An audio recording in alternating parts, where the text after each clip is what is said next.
दोस्तों, एक लड़की जिसका नाम स्नेहा होता है, बचपन से ही पढ़ने लिखने में बेहद होशियार होती है। लेकिन पढ़ने लिखने में भी एक रुकावट पैदा होती है, वो होती है पारिवारिक आर्थिक स्थिति, गरीबी, तंगी और परेशानी। लेकिन ये लड़की जो ही बड़ी हो जाती है, ये इसके माता पिता परिवार वालों के द्वारा उनकी रिश्ता तय करवा दी जाती है, उनकी शादी फिक्स करवा दी जाती है। वैभव नाम के एक लड़के से उनकी शादी हो जाती है और वो लड़का भी बेहद ही सामान्य गरीब परिवार से ताल्लुक रखता था। वो खुद 5वीं तक पढ़ा हुआ था, शिक्षा से और कोई ज्यादा लेना देना नहीं था। लेकिन जब उनकी पत्नी बनकर गई स्नेहा ये बात पूरी खोलकर अपने पति के पास बताता है, यानी वैभव को सुनाता है, तो वैभव कहता है कोई दिक्कत नहीं है, मुझे जो भी करना पड़ेगा मैं करूंगा, लेकिन अगर तुम्हारी तमन्ना है, इच्छा है और जुनून है तो शायद तुम वो कर सकती हो।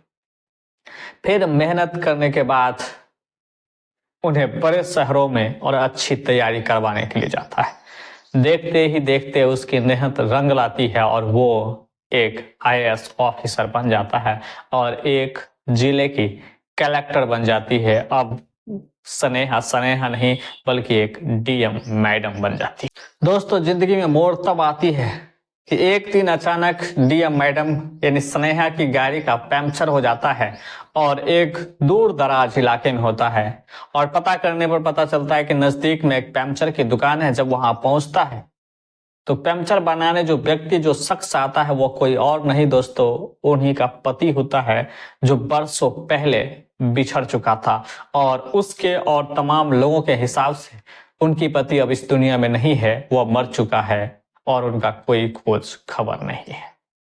दोस्तों, अपने पति को सामने देखकर और इस हालात और बदतरीन स्थिति में देखकर वो बहुत ही हैरान परेशान हो जाता और फिर अपने पति के ऊपर बोलना शुरू कर देता है।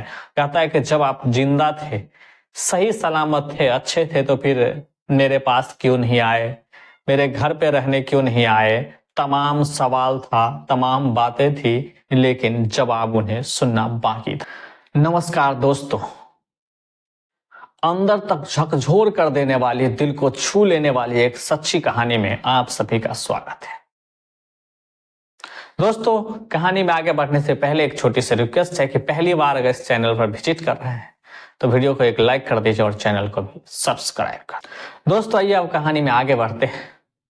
कहानी बिहार के मोतिहारी से शुरू होता है, जहां एक गरीब और बेहद ही साधारण परिवार में जन्मे एक लड़की स्नेहा, जिनकी इच्छा पढ़ने के प्रति इतनी थी, इतनी जागरूक थी और पढ़ाई लिखाई के लेकर इनके मन में इतना ज्यादा जिज्ञासा था कि खाना से ज्यादा उन्हें पढ़ना और सोने से ज्यादा उन्हें पढ़ना और दुनिया के तमाम वो खेल कूद में बचपन में ही उन्हें पढ़ने से ज्यादा लगाव था। यानी उनके जो अंदर थी पढ़ने के प्रति एक जज्बा और जुनून को हर कोई देखकर पहली नजर में ही समझ जाता था कि अलग ही पढ़ने के प्रति जुनून है।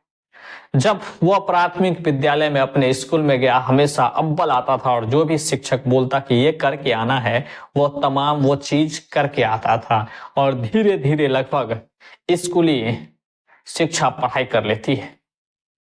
और तब तक वो इतना जान चुकी थी कि पढ़ने से उसकी जिंदगी, उनकी परिवार की जिंदगी और आगे की जिंदगी पूरी तरह से बदल सकती है। तो सिर्फ और सिर्फ एक ही रास्ता है, उन्हें बेहतर तरीके से और अच्छे तरीके से पढ़ाई करना है।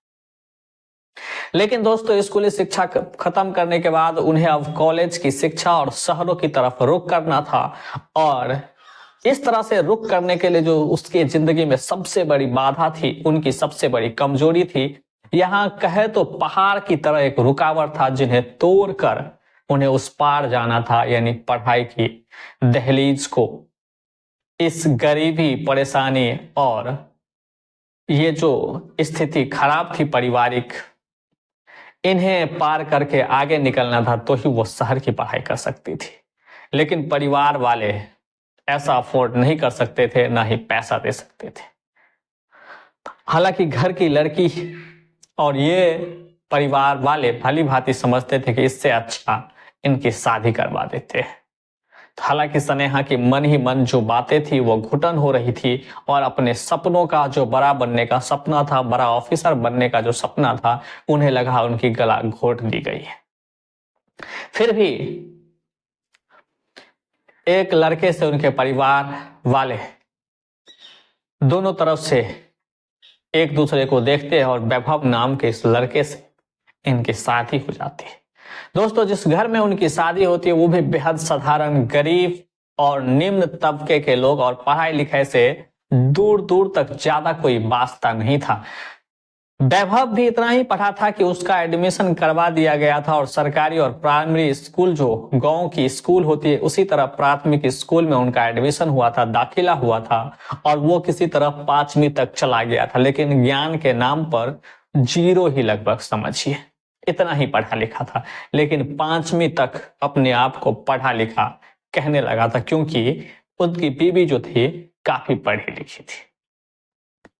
इन दोनों की अब रिश्ता हो जाता है और रिश्ता होने के बाद दोनों की हंसी खुशी शादी हो जाती है। और जो ही अपने ससुराल स्नेहा पहुंचती है तो वो देखता है कि उनके पास भी ज्यादा कुछ नहीं है, लेकिन परिवार का इकलौता संतान है, बूढ़े माँ बाप है।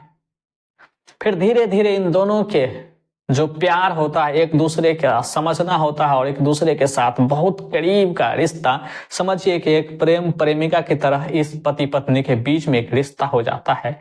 और आंख बंद करके पूरी दुनिया से ज्यादा विभव स्नेहा अपनी पत्नी के ऊपर विश्वास करने लगता है। तब स्नेहा उसे जिंदगी की असली मूल मंत्र सिखाता है, और जिंदगी क्या है और जिंदगी कैसे होगा और जिंदगी आखिरी तक कैसे अच्छी चलेगी।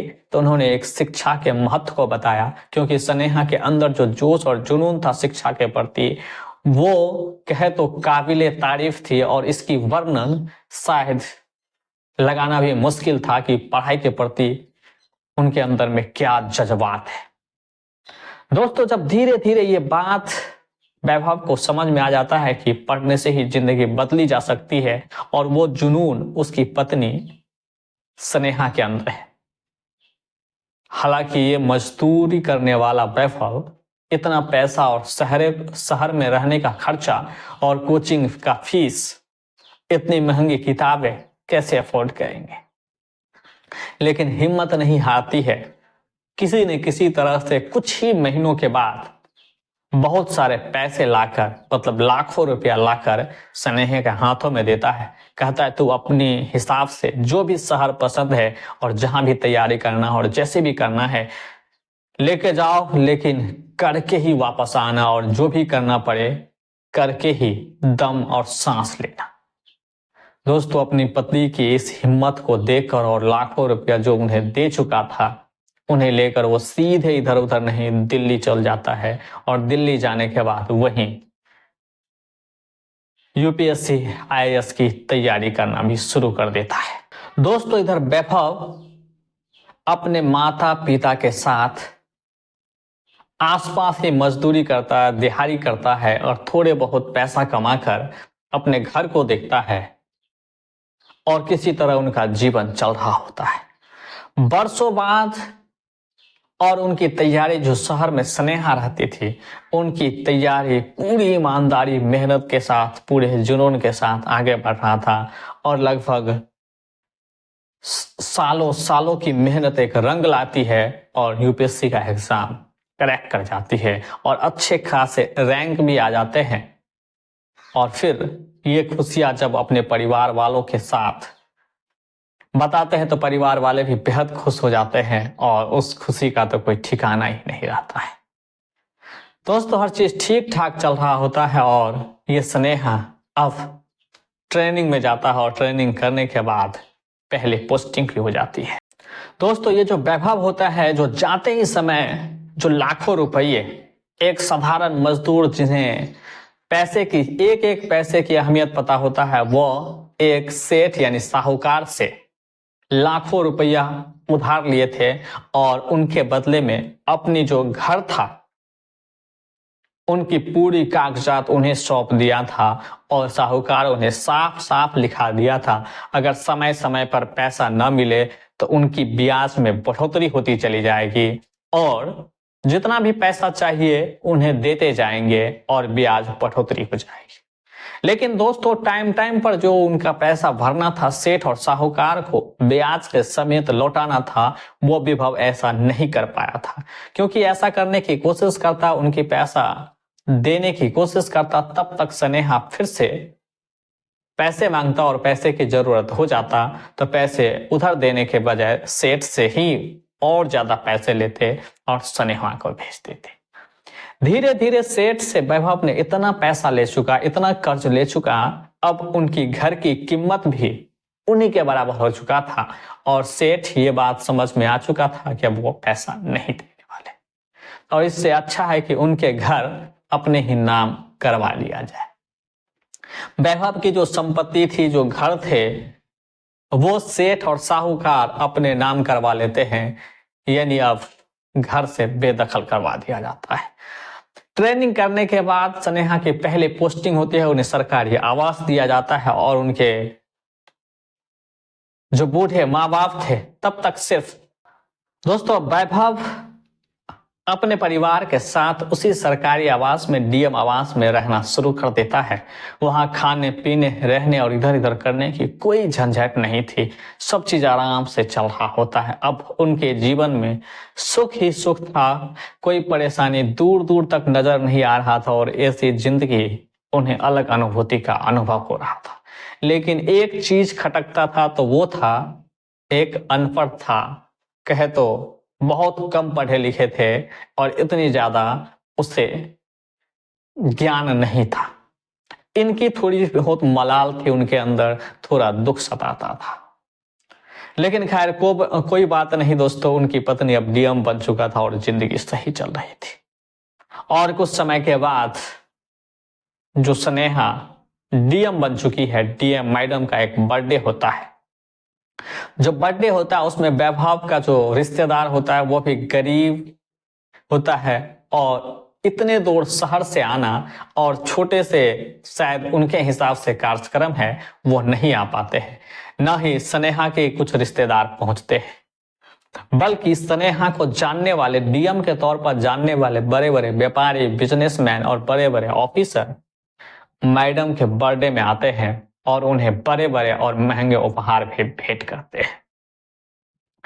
लेकिन ये कानों कान सभी को खबर चुका था कि इनका जो पति है मैडम का, वो गवार है, पढ़े लिखे नहीं है और इनके लायक नहीं है और इनके स्टेटस के बराबर भी नहीं है।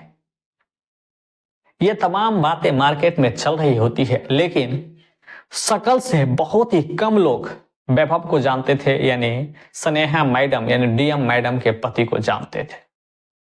दोस्तों बड़े धूमधाम से बहुत सारे लोग इकट्ठा हो चुके थे और वैभव भी आराम से किसी किनारे बैठे थे और स्नेहा मैडम अलग अलग दोस्तों के साथ बातचीत करने में व्यस्त थे। अलग अलग जो उनके डीएम बनने के बाद जो दोस्त बने थे, जो जान पहचान वाले बने थे और बड़े बड़े ऑफिसर जो उन्हें बर्थडे विश कर रहे थे, उनसे बातें करने में व्यस्त थे।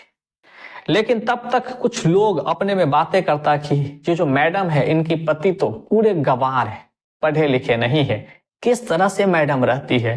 किसी ने यह भी कहा कि शायद हो सकता है वो नाम का पति हो और मैडम किसी और के भी साथ हो। ऐसी ऐसी बातें सुनकर वैभव का कहे तो माथा घूम रहा था और वैभव जो बचपन से भले ही गरीब था लेकिन इज्जत और सम्मान की जिंदगी जी रहा था, उसमें कभी भी और किसी भी समय समझौता नहीं किया। दोस्तों वहां आए हुए मेहमानों की ऐसी ऐसी बातें सुनकर वो बेहद ही दुखी हो जाता है और किसी भी तरह बर्थडे सेलिब्रेट करते, केक खाते हैं, सब एक दूसरे को खिलाते हैं और खुशी खुशी सभी मेहमान चले जाते हैं। एक दो दिन के बाद वैभव उदास रहने लगता है, परेशान रहने लगता है और यही सोचने लगता है शायद मैं गंवार हूँ, लोग इसीलिए मुझे कहते हैं मैं पढ़ा लिखा नहीं हूँ और उनकी जो पत्नी अब डीएम बन चुका है, अब उनके बराबर उनकी हैसियत नहीं है, शायद वो भी उन्हें छोटा समझ रहे हैं। क्योंकि अक्सर पति पत्नी के बीच में छोटी बहुत नोक झोंक होना शुरू ही रहता है, ये आम बातें होती है। लेकिन वैभव के मन में ये बातें बैठ चुकी थी कि वो पढ़ा लिखा नहीं है, उनकी स्टेटस उतनी नहीं है। ये बातें हमेशा उनके दिमाग में घूमते रहते हैं। तब एक दिन वैभव डीएम मैडम यानी स्नेहा के पास बैठता है, कहता है कि हम लोग शादी के बाद कहीं घूमने नहीं गए, क्यों न कहीं पर घूमने चला जाए। अब मैडम इस बात से खुशी हो जाता है कि उनका पति उनके साथ घूमने जाएगा।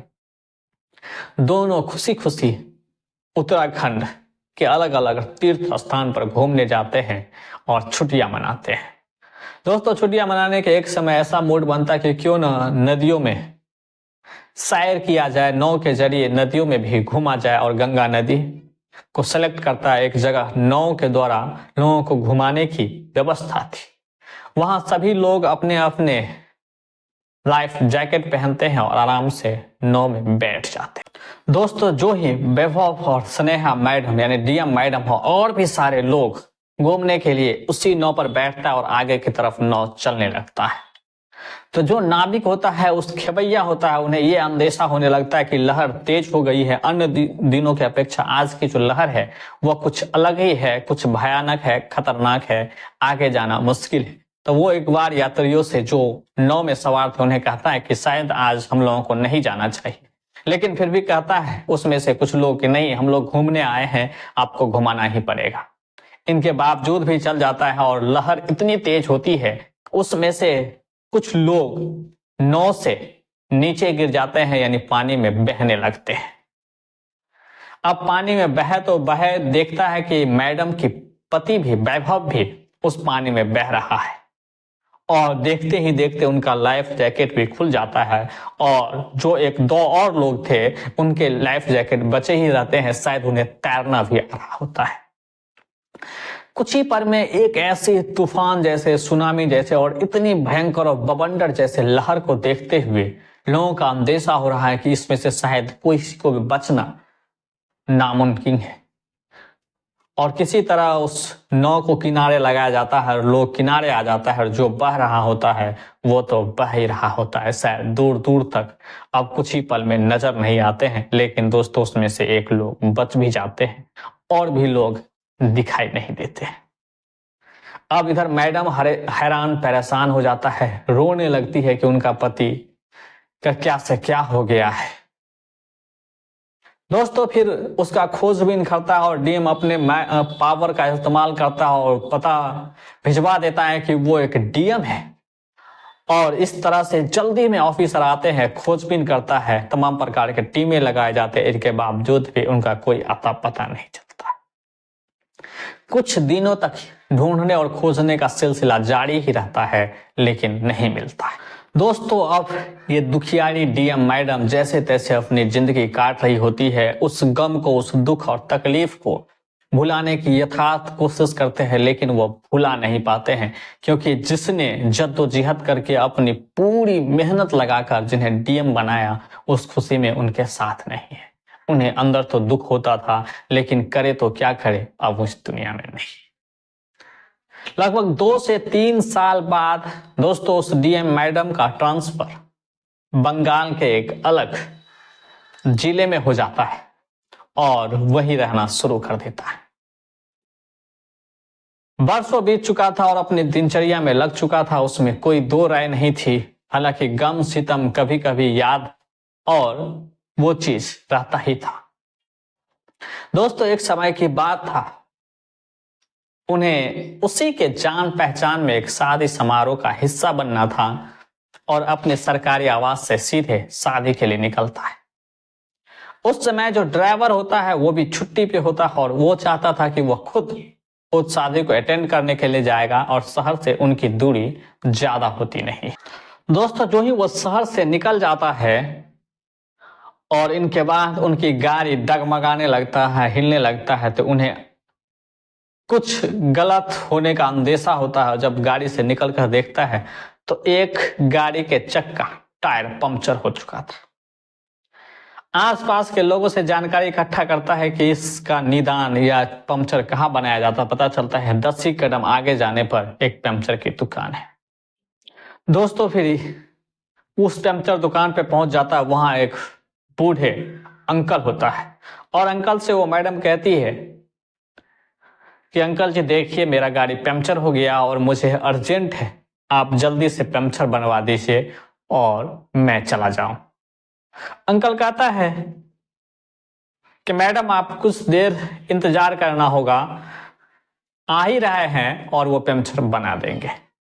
दोस्तों फिर वो शख्स आता है, वो अपने मुंह पर मास्क लगाए हुआ रहता है और उस गाड़ी का टायर खोल लेता है। खोलने के बाद उन्हें उसमें से ट्यूब निकालता है और पंक्चर लगाने की तमाम कार्य करने लगता है।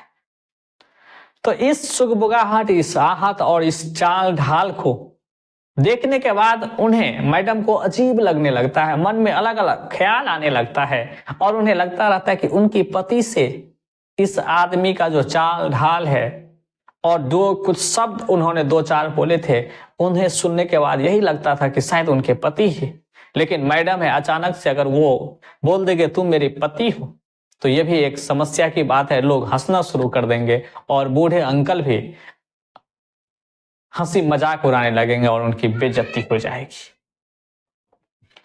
तो मैडम धीरे स्वर से बोलता है कि ये आप बताइए कि आप अपने चेहरे को मास्क से क्यों ढक के रखा है।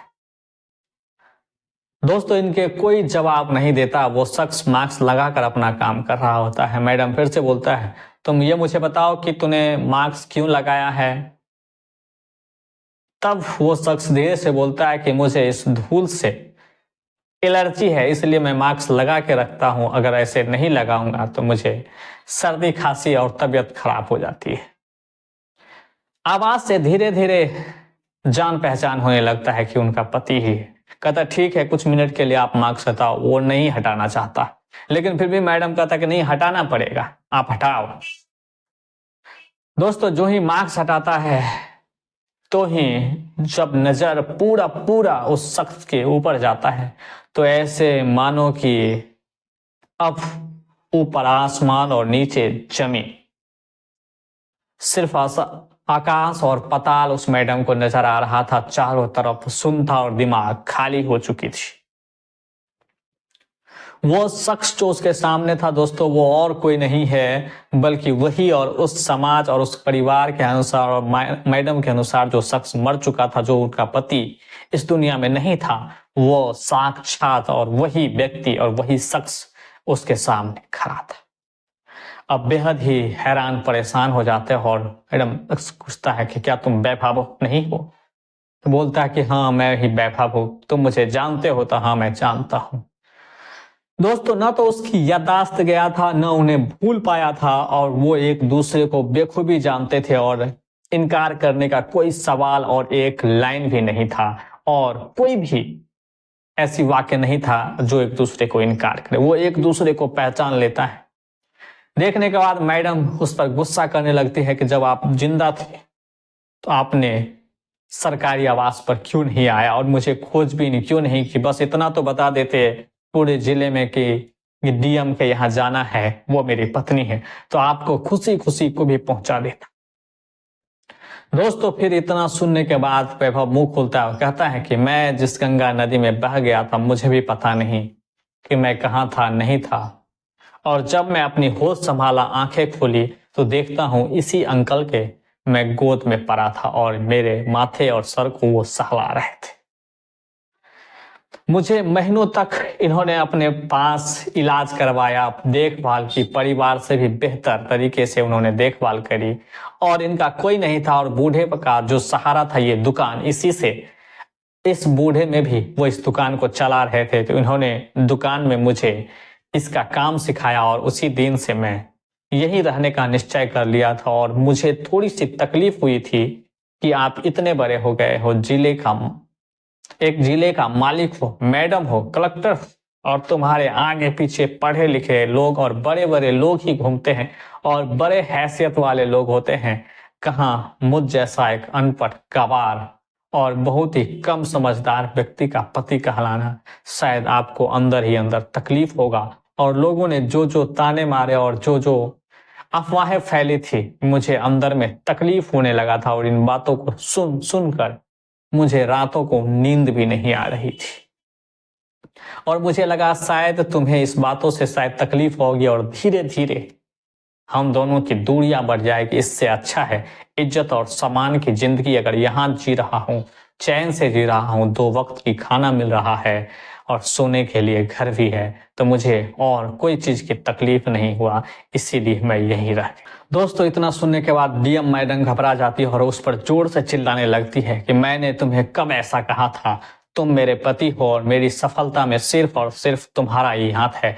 तूने अपने घर बार जमीन जायदाद और जो भी पूरी संपत्ति थी पूरे दौ पर लगाकर और तुमने ही मुझे डीएम बनाया है। तो तुम ऐसे सोच भी कैसे सकते हो कि मैं तुम्हें छोड़ सकती हूँ या तुम मेरे लिए नीचे हो। भले ही कोई कितने पढ़े लिखे हो, लेकिन तुम ही मेरे लिए सबसे ज्यादा पढ़े लिखे हो और सबसे ज्यादा समझदार सिर्फ तुम ही हो और तुम ही मेरे 7 जन्मों का पति हो। मैं तुम्हें कभी भी नहीं छोड़ सकती हूँ। तुम जैसे भी हो और मेरे लिए अच्छे हो। दुनियादारी से मुझे कोई मतलब नहीं। दोस्तों, उसी पंचर वाले को गले लगाता है और चारों तरफ ये बात आग की तरह फैल जाती है। लोग भीड़ के भीड़ इकट्ठे हो जाते हैं और जो भी इस कहानी को सुनते हैं उनके आंखों में आंसू आ जाते हैं, दिल पसीज जाता है, दिल मोम की तरह पिघलने लगता है कि आखिर बरसों बाद जो पति खो गया था, उसके अनुसार समाज और लोगों के अनुसार मर चुका था, वो जिंदा होके उसकी जिंदगी में दोबारा आया और खुशी खुशी एक दूसरे का साथ जीवन बिताना फिर से शुरू। दोस्तों, इस घटनाक्रम के बारे में आप क्या सोचते हैं, हमें कमेंट करके जरूर बताएं और यहाँ तक आ गए तो वीडियो को एक लाइक कर दीजिए और चैनल को भी सब्सक्राइब कर